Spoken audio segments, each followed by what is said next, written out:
এই সংসারে যখন সাফল্যের পথে আপনি অগ্রসর হবেন, তখন আপনার পরিশ্রম, একাগ্রতা, সাহসের সাথে সাথে সমাজের মানসিকতাও সহ্য করতে হবে।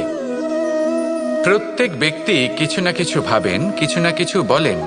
কিছু মানুষ এমন আছেন যারা ভাববেন যে আপনি কিছুই করতে পারবেন না। তারা আপনার নিন্দা করবেন, আর এই নিন্দার কথা ভেবেই আমরা ভয়ভীত হয়ে পড়ি।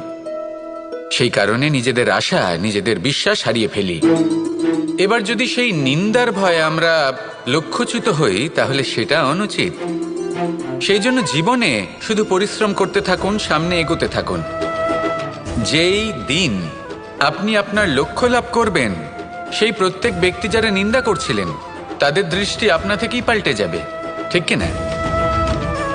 এই সংসারকে যা প্রাণ চায় তাই বলতে দিন। যদি আপনি কারোর